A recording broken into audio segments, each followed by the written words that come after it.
할렐루야, 아멘. 오늘도 이 은혜의 자리, 말씀의 자리에 오신 성도님들을 주님의 이름으로 환영하고 축복합니다. 오늘 이 말씀을 통해서 하나님이 깨닫게 해주시는 은혜와 또 순종하는 복이 우리에게 임하실 줄로 믿습니다. 야고보서 강해를 계속 이어가다 보면은 참 말씀을 전하기 어려울 때가 있습니다. 야고보는 교회를 향해 좀 이게 직설적이고 조금 마음이 불편해질 만한 그러한 말들을 참 많이 했는데 이 말씀들이 나에게 들리는 하나님의 음성으로 들리신다면 그것이 하나님의 은혜인 줄로 믿습니다. 오늘도 이 야고보서 강의 12번째 말씀을 함께 나누어 볼 텐데요. 오늘은 싸움에 대한 이야기를 시작으로 이야기를 하고 있습니다. 가만히 보면 이 전 세계가 기록된 역사가 전쟁의 역사라고 해도 과언이 아닙니다. 문명학자 윌 듀런트는 기록된 인류 역사가 3,400년이라고 하는데요. 이 3,400년 중에 전쟁이 일어나지 않은 연도가 몇 년 정도 될까요? 3,400년 중에 전쟁이 없었던 기간, 윌 듀런트는 그 기간이 268년 정도밖에 안 된다고 이야기를 했습니다. 전체 기간의 8% 정도 되는 수치입니다. 왜 그렇게 전쟁을 많이 했을까요? 싸움이 왜 그렇게 많이 일어났을까요? 따지고 보면 우리나라도 아직 전쟁 중이지 않습니까? 이유는 복잡해 보이지만 그 이유, 본질은 하나입니다. 이권 다툼 때문이겠죠. 더 넓은 땅을 차지하고 더 많은 자원을 갖고 더 큰 권력을 쥐겠다는 욕심이 그 원인인 것입니다. 아담 이후로 우리 피에 흐르는 죄의 본성이 그 전쟁을 만들어가고 있는 것입니다. 최초의 싸움이라고 할 수 있는 가인과 아벨의 이야기를 봤을 때도 가인이 아벨을 시기하고 질투해서 죽음에까지 이르게 됩니다. 살인하는 죄를 일으켰죠. 그 이유가 무엇입니까? 동생 아벨이 없으면 하나님이 내 예배를 받으시겠다라고 하는 동생을 시기하고 질투하는 마음이 그 싸움의 원인이었습니다. 내 안에 있는 죄로부터 온 욕심이 그 싸움을 일으키는 근원, 그 근본 문제를 일으킨다는 거죠. 우리가 살아가는 이 세상 속에서도 싸움이 얼마나 많습니까? 국회를 보면 그건 말할 것도 없고요. 우리가 다니는 회사, 우리의 가정, 아이들이 다니는 학교, 심지어 꼬맹이 어린아이들조차도 자기 것 뺏기지 않으려고 싸우고 다투는 일들이 너무나도 많이 쉽게 볼 수 있죠. 우리는 그러한 세상 속에서 살아가고 있습니다. 경쟁 사회이다 보니 이 싸움은 어쩔 수 없이 일어나는 것 같아 보이지만 중요한 문제는 이 싸움과 다툼이 교회 안에서도 그대로 나타나고 있다는 게 오늘 야고보가 이야기하고 있는 그 문제인 것입니다. 찬양 소리가 울려 퍼지고 서로 사랑한다고 악수하고 눈물로 서로 기도해주는 이 교회 공동체 안에서도 서로 시기하고 질투하고 누가 잘났니 누가 못났니 하면서 싸움이 나타나고 있는 그 모습을 고발하고 있는 모습입니다. 어쩌면 세상보다 더 치열한 또 다른 싸움들이 이 교회 안에서 나타나고 있다는 거죠. 교회 안에서 대놓고 싸우지는 못해도 보이지 않는 싸움이 얼마나 많이 일어나고 있습니까? 칭찬하는 척 앞에서는 웃는 얼굴을 하고 있으면서도 뒤에서는 안 좋은 얼굴을 하면서 그 사람을 이야기하고 있는 이런 것들이 우리들의 모습이지 않습니까? 오늘 말씀은 그 싸움의 뿌리에 대해서 이야기하고 있습니다. 첫 번째, 싸움의 뿌리는 내 안의 욕심입니다. 싸움의 뿌리는 욕심에서 오는 것입니다. 우리 1절 말씀을 한번 같이 읽어보겠습니다. 시작. 너희 중에 다툼이 어디로부터 나느냐? 너희 지체 중에서 싸우는 정욕으로부터 나는 것이 아니냐? 우리로 따지면 이런 질문입니다. 너네 왜 싸우는 거야? 어른이나 아이나 비슷한 대답을 하겠죠. 저 사람 때문이에요. 저 사람이 먼저 나한테 욕했어요. 싸움의 이유, 근원, 이렇게 이야기할 수 있을 것 같습니다. 아담도 그랬습니다. 하나님이 아담아 내가 어디 있느냐 했을 때 하나님이 주신 여자가 내게 먹게 했습니다 라고 저 사람을 핑계대지 않았습니까? 그런데 야고보는 그렇게 말하지 않습니다. 우리가 왜 무엇 때문에 싸우느냐라고 했을 때 그 이유를 내 밖에서 이유를 찾고 있는데, 야고보는 그 이유가 밖에 있다고 말하는 것이 아니라 우리 안에 싸우는 정욕으로부터 난다라고 이야기를 하고 있는 겁니다. 2절 말씀을 보니까 너희 지체 중에 싸우는 정욕으로부터 나는 거다. 2절에 너희는 욕심을 내어도 얻지 못하여 살인하며 시기하여도 능히 취하지 못함으로 다투고 싸우는도다. 너희가 얻지 못함은 구하지 아니하기 때문이요. 그럼 정욕을 가지고 무엇을 하냐면 내가 무언가를 얻기 위한 정욕이라는 거예요. 내가 무언가를 얻고 싶어서 내 안에 있는 그 정욕 때문에 싸움이 나기 시작했다는 거예요. 성도들이 무언가 하고 싶고 얻고 싶고 되고 싶은 그 무언가가 있어서 그것을 가지고 싸우는 도다라고 하는 거예요. 그래서 2절 말씀을 보니까 욕심을 내도 얻지 못해서 살인하고 시기하고 그래도 얻지 못하니까 다투고 싸우는 도다 이렇게 기록을 하고 있습니다. 여기에서 살인이라고 한다고 교회 안에서 살인이 일어났다라는 이야기를 하는 게 아니라 예수님께서 상상수훈에서 말씀하셨던 것처럼 내 형제에게 나가라 하는 자는 살인한 자다라고 하신 말씀처럼 형제를 미워하고 시기하고 질투하고 바보라고 욕하는 그런 것들까지도 살인의 죄로 똑같이 간주하고 있다는 거죠. 교회 안에서 미워하고 헐뜯고 누군가를 왕따시키고 그것이 교회 안에 나타나고 있는 영적인 살인이라는 것을 이야기하고 있는 것입니다. 그러면 교회 안에서 그들이 그렇게 싸운 이유가 무엇일까요? 돈 때문에 싸웠을까요? 물론 그랬을 수도 있지만 더 깊은 곳에서 또 교회 안에서 그냥 흔히 나타나는 그런 일들 중에 하나는 인정 욕구 때문입니다. 내가 이 교회에서 더 영향력 있는 사람이 되고 싶어서, 그리고 저 사람보다 내가 앞서가려고 하는 그런 인정 욕구가 교회 안에서 싸움을 만들어내기 시작했다라는 겁니다. 세상에서 이리 치이고 저리 치이는 사람들이 교회로 모입니다. 그런데 이상하게도 세상 속에서 가지고 있던 내 욕심도 교회로 가지고 오는 거예요. 오히려 교회 안으로 가지고 와서 세상에서 실현하지 못한 내 욕구들을 교회 안에서 한번 실현해 보겠다고 그렇게 하고 있기 때문에 싸움이 나타나기 시작합니다. 왜 그럴까요? 세상 속에서는 욕심을 드러내면 욕을 먹는데 교회 안에서는 거룩한 명분을 거기에 붙이면 칭찬을 받기 때문입니다. 내가 이 교회를 한번 바로 세워보겠다고, 내가 이 공동체를 위해 한번 헌신해 보겠다고 그런 그럴싸한 옷을 입히면 욕심이 사명처럼 보일 수도 있게 되기 때문입니다. 혹시 그 이면에는 교회를 한번 섬기고 이 공동체를 회복시켜 보겠다는 그 말 뒤에는 나를 드러내고 싶어하는 인정 욕구가 감춰져 있는 것이 아니었습니까? 공동체를 위해 헌신하겠다고 했지만 나 이 정도 할 수 있는 사람이라고 내 능력을 과시하고 싶었던 그런 숨은 욕심이 그 마음 어느 곳에 있었을지도 모릅니다. 한번 스스로 점검해 봅시다. 혹시 교회 안에서 이야기를 나누고 회의를 하는데 내가 낸 이야기가 아무도 받아들이지 않을 때 불쾌하고 거북하지 않으십니까? 그것은 내 욕심이 거기에 묻어 있었기 때문입니다.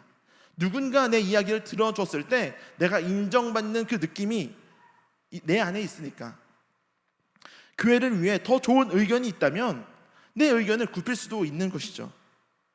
혹시 내 옆에 계신 집사님이 또는 권사님이 나보다 더 칭찬받을 때 내 마음이 불편해지지는 않습니까? 그렇다면 내 인정 욕구가 내 안에 커져가고 있다는 거예요. 교회 안에 봉사를 하면서도 누가 나를 좀 봐줬으면 하는 그 작은 마음이 내 안에 있다면 그건 나를 자랑하고 싶은 마음이 내 안에 있기 때문인 것입니다.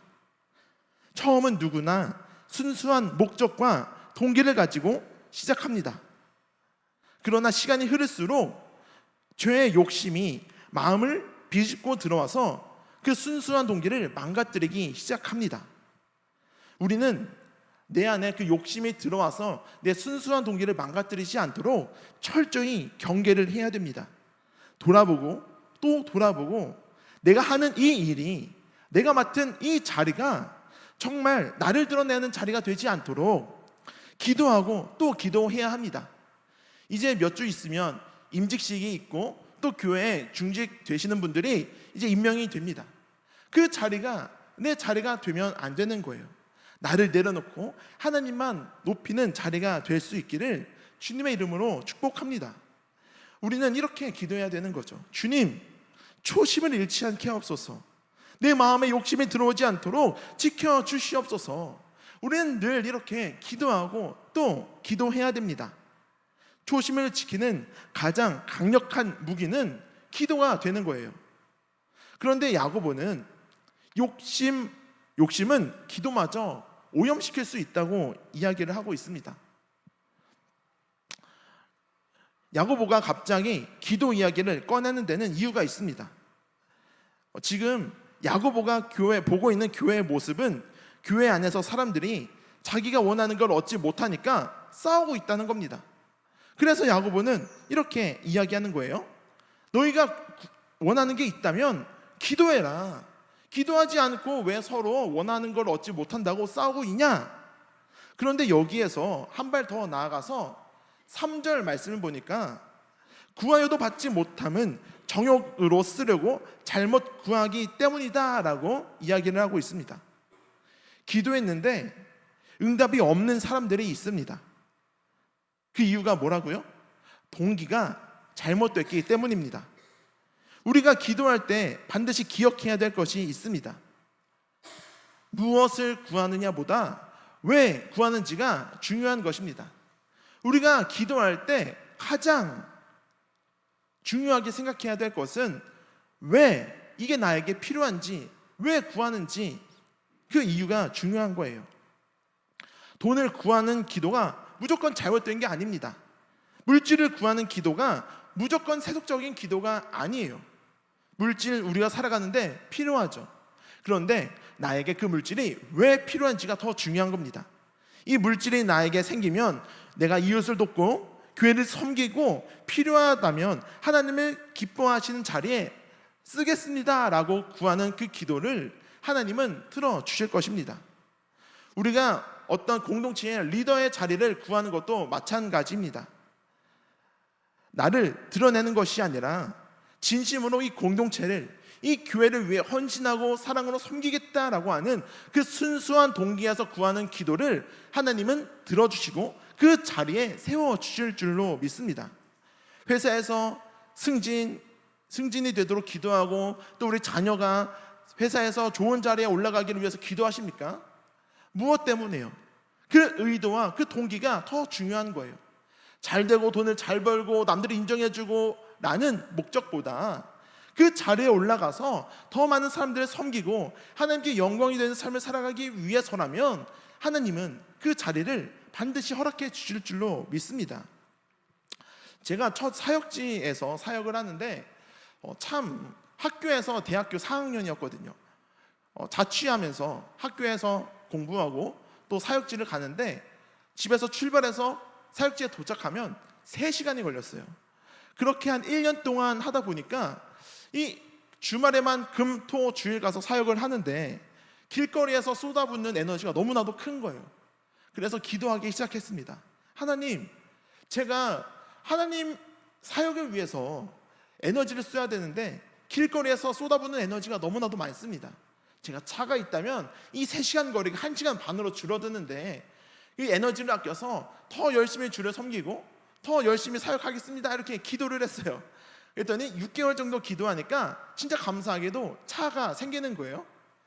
근데 그때 했던 기도가 있으니까 이 차를 가지고 더 열심히 주를 섬겨야겠다라는 생각을 했습니다.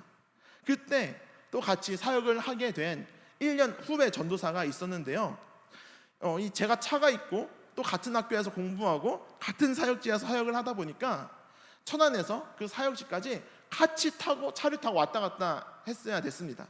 제가 선배고 후배인데도 제가 집 앞에 가서 태우고 교회까지 데려다주고 집에 갈 때 또 같이 타고 집에다 내려다주고 제가 가고, 이런 일들을 수년 동안 이어갔는데, 심지어 사역을 하고 나면 피곤하잖아요. 조석에 앉아서 졸 때도 있어요. 그러면 옆에서 자고 있으면 속에서 누구 보면 내가 운전해주고 내가 태워다준 옆에서 자기까지 해라는 생각이 들 수도 있었겠지만 오히려 감사했습니다.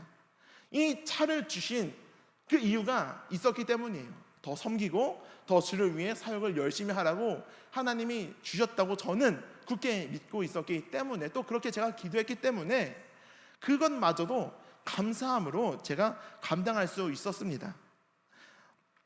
기도의 동기, 그 기도의 의도가 너무나도 중요한 겁니다. 우리가 구하는 것이 있다면 그 동기와 그 의도가 무엇인지 한번 돌아볼 수 있어야 되는 것입니다. 위로부터 난 지혜, 우리 3장 말씀을 봤을 때 위로부터 난 지혜의 첫 번째 특징을 성결이라고 했습니다. 이 성결이 뭐였냐면 순수한 의도를 가지는 것이 지혜이다라고 했었죠.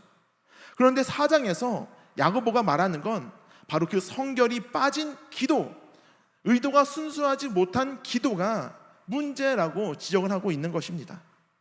형식은 기도인데 동기는 욕심인 것입니다. 의도가 순수하지 않은 기도였던 것입니다.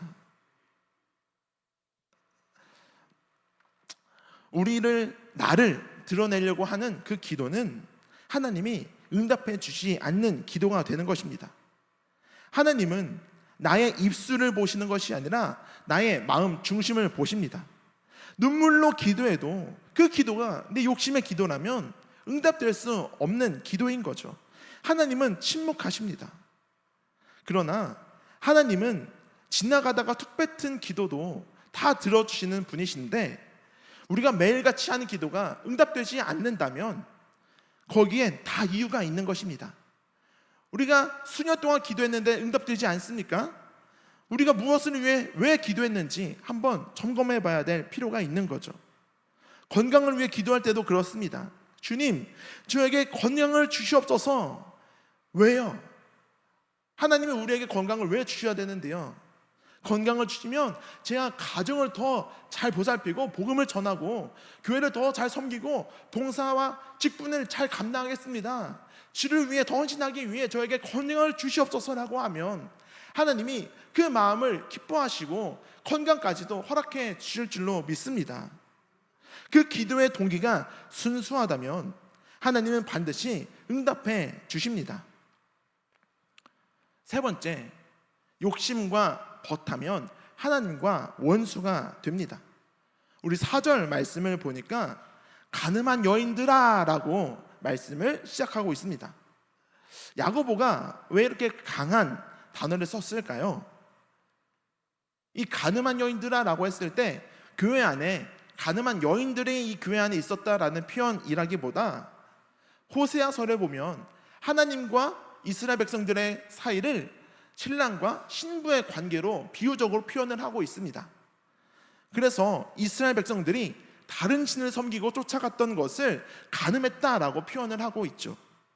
기도는 하나님과 나 사이의 사랑의 대화입니다. 예를 들어 한번 생각을 해보면, 사랑하는 신랑 앞에서 내가 다른 남자를 좀 사랑을 하는데 그 사람하고 살 집을 살려고 좀 돈 좀 주세요라고 하면 미쳤다고 돈을 주겠습니까? 우리가 구하는 기도가 이렇다는 거예요. 이렇게 생각하면 너무 어이가 없죠. 우리가 하나님께 구하는 기도가 대부분 그런 거예요. 하나님과 우리가 결혼한 신랑과 신부의 관계라고 생각하면 당신을 사랑하는 마음을 우리가 바치는 그런 기도를 하면 얼마나 기뻐하시겠습니까?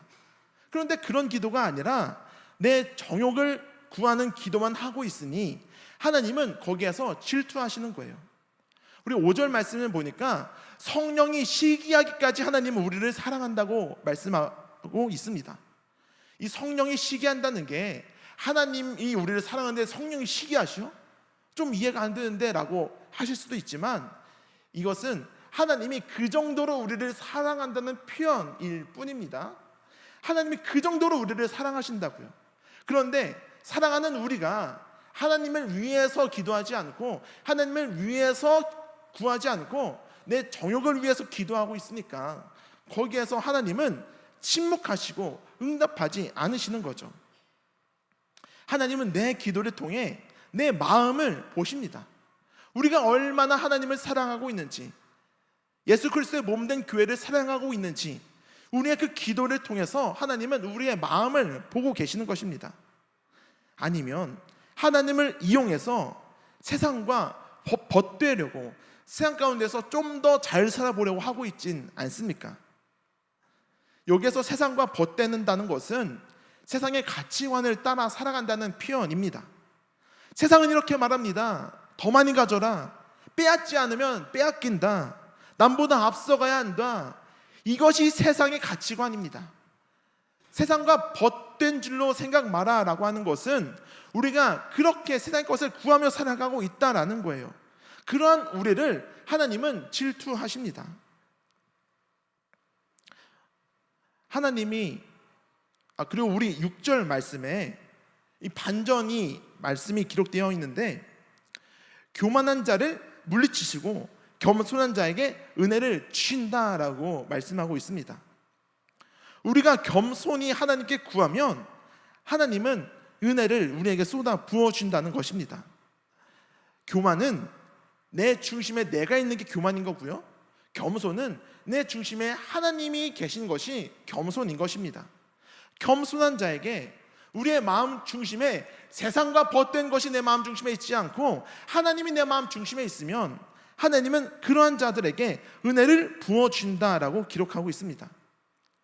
그리고 7절, 8절, 10절 말씀을 보면, 그런즉 너희는 하나님께 복종할지어다. 마귀를 대적하라. 그리하면 너희를 피하리라. 하나님을 가까이 하라. 그리하면 너희를 가까이 하시리라. 죄인들아 손을 깨끗이 하라. 두 마음을 품은 자들아 마음을 성결하게 하라. 주 앞에서 낮추라. 그리하면 주께서 너희를 높이시리라. 할렐루야. 이것이 오늘 이 말씀의 결론입니다. 내가 욕심을 부리지 않아도 내가 필요하면 주 앞에서 나를 낮추면 하나님은 우리를 높여주는 줄로 믿습니다. 그것이 나에게 필요한 것이라면 내가 욕심 부리지 않아도, 우리 3장 1절에서 선생 되려고 하지 마라 라고 기록하고 있는데, 내가 남들보다 앞서려고 남들보다 높아지려고 노력하지 않아도, 욕심 부리지 않아도 그것이 나에게 필요한 것이라면 하나님은 우리를 그 자리로 높여주실 줄로 믿습니다. 최근에 담임 목사님께서 나셀대학교 이사가 되셨다는 것이 저에게는 참 놀라운 소식이었습니다. 왜냐하면 남들은요, 한번 이사 되보려고 이 사람 저 사람 막 연락해가지고 막 줄을 타려고 하고요, 이 사람 저 사람 연락해서 나에게 한 표라도 더 찍어주세요라고 그렇게 이야기를 하고 정치라고 하죠. 정치를 하는데, 목사님은 교단과 학교를 사랑하셔서 그러한 말들을 막 하시니까 주변에서 싫어하는 목사님들이 많이 있거든요. 그래서 나는 이사가 안 되겠다, 가능성 없겠다 하셨대요. 근데 하나님께서 이 학교와 이 교단을 사랑하는 그 마음을, 스스로를 낮추는 그 마음을 기뻐하셨던지 그 이사의 자리에 그냥 올려주셨던 것 같습니다. 이건 저의 생각인데, 남들은 욕심을 부리는 그 자리에 욕심 부리지 않아도 필요하면 올려주시는 거예요. 저는 그 자리에서 목사님께서 하실 일이 있으셔서 그 자리에 허락해 주신 줄로 믿습니다. 교회 안에서 나를 높이거나 나를 드러내려고 욕심 부릴 이유가 전혀 없습니다. 내가 필요한 곳이라면 하나님이 알아서 그 자리로 허락해 주실 줄로 믿습니다. 다투고 싸우고 욕심 부리면 결국 그 교회는 무너집니다. 흩어집니다. 깨집니다. 그러니 세상과 벗된 삶을 벗어버리고 세상의 가치관을 벗어버리고 하나님 앞에서 나를 낮추십시오. 내가 원하는 것을 구했던 기도에서 주님의 뜻을 구하는 기도로 우리의 기도를 바꾸십시다. 그리고 우리의 옆 사람을 더 칭찬해주고 사랑해주고 높여주는 우리 평택교회 성도님들이 다 되시기를 주님의 이름으로 축복합니다. 그것이 하나님이 기뻐하시는 교회의 모습인 거예요. 그때 우리의 기도가 응답되기 시작할 것입니다. 그때 우리의 끊어졌던 관계가 회복될 것입니다. 그때에 우리 교회에 진정한 평안이 임하게 될 줄로 믿습니다. 오늘 이 말씀을 통해서 내 믿음이, 또 우리 가정이, 우리 교회가 새롭게 되시기를 주님의 이름으로 간절히 축복합니다. 함께 기도드리겠습니다. 사랑과 은혜가 풍성하신 하나님 아버지, 오늘 우리는 야고보서의 말씀을 통해 우리 마음 깊은 곳에 숨겨진 전쟁의 실체를 마주했습니다. 겉으로는 거룩한 옷을 입고 주님을 부르지만 정작 수면 아래에서는 나를 드러내고 싶은 욕심과 남보다 앞서고 싶은 인정 욕구라는 세상과 벗된 삶을 살아가고 있었진 않았습니까? 우리가 그동안 드렸던 수많은 기도 속에 나의 정욕을 구하는 기도가 있진 않았습니까?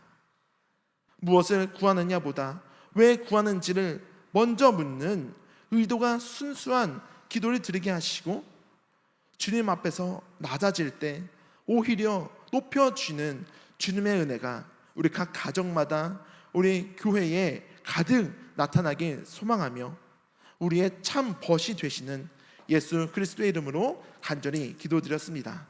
아멘.